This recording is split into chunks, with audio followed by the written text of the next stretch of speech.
ગાંધીનગરમાં પ્રજાપતિ સમાજ દ્વારા અભિવાદન અને સ્નેહ મિલન સમારોહ યોજાયો. સમાજના વિવિધ સંગઠનો અને સમિતિઓના અગ્રણીઓની ઉપસ્થિતિમાં યોજાયેલા આ સંમેલનમાં માંગ કરવામાં આવી કે વસ્તી પ્રમાણે પ્રજાપતિ સમાજને પણ રાજનીતિમાં પ્રતિનિધિત્વ આપવામાં આવે.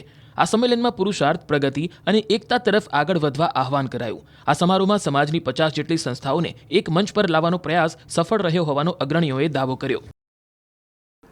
આજનો કાર્યક્રમ સમગ્ર ગુજરાતમાં અમારો પ્રજાપતિ સમાજ દરેક જગ્યાએ એકત્રિત થયેલો છે, પણ જ્યારે ગુજરાતનું આ માન્ચેસ્ટર અને જેનું હૃદય સમ્રાટ કહેવાય એવા ગાંધીનગરમાં, અમારા ગાંધીનગર શહેર અને ગાંધીનગર જિલ્લામાં સમગ્ર આજુબાજુ માણસા, દેગામ અને કલોલ અને એ સિવાય ગાંધીનગર શહેર અને જિલ્લામાં જે પ્રજાપતિ સમાજની મેક્સિમમ 50થી વધુ સંસ્થાઓ અહીંયા આજે એકત્રિત થવાની છે.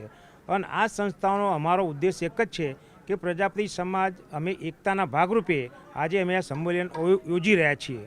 અને આગામી અને અત્યારે ગુજરાત સરકારમાં જે કોઈ પાર્ટી હોય એ પાર્ટી અમારી પ્રજાપતિ સમાજની નોંધ લે અને અમારો પ્રજાપતિ સમાજ સંગઠિત છે એના ભાગરૂપે આજે અમારો કાર્યક્રમ અમે ઉપસ્થિત કરી રહ્યા છીએ, જેની સંખ્યા આજે અમારી 3000થી વધારે સંખ્યાનું આયોજન અમે 2 થી 7 સુધીમાં ભોજન સાથે કરી રહ્યા છીએ. સમાજને બી એક મેસેજ આપીએ છીએ કે દરેક સમાજની અંદર યુવાધન બહુ મોટો વર્ગ છે. અત્યારે ગુજરાતની અંદર વોટિંગનો રેશિયો યંગ જનરેશનનો બહુ મોટો થઈ રહ્યો છે અને આ યંગ જનરેશન આજે અમારા સમાજમાં બી હવે એવી ઝંખના જાખી રહી છે કે ભાઈ આપણે એક થઈ અને અમને રાજકીય ભાગીદારી મળવી જોઈએ.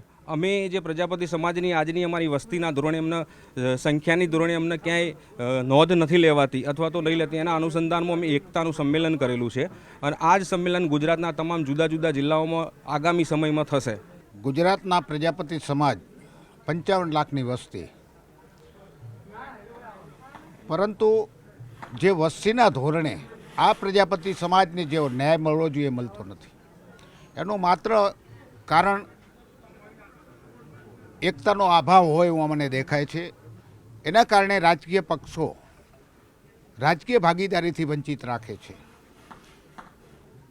આજનો ગુજરાતનો પ્રજાપતિ સમાજનો યુવાન જાગ્યો છે.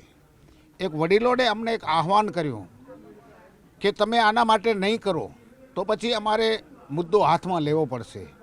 ત્યારે અમે એક વિચાર આવ્યો કે આનો એકતાનો શંખનાદ ગાંધીનગરની પાટનગરની ભૂમિ પરથી ફેંકી અને જે શંખનાદ ફૂંકી અને આનો જે શ્રેય છે સમગ્ર ગુજરાતની અંદર જાય અને આગામી દિવસોની અંદર ઓછામાં ઓછા 4 આવા એકતાના સંમેલનો કરી અને પ્રજાપતિ સમાજને ગોળવાળા ભૂલીને બધા એક મંચ ઉપર ભેગા કરી અને સંયુક્ત રીતે સંયુક્ત ભાગીદારી માટે એક થઈ અને સરકાર અને રાજકીય પક્ષોના અમે માંગણી મૂકશું કે ભાઈ હવે પ્રજાપતિ સમાજ જાગ્યો છે, બહુ સહન કરી લીધું છે.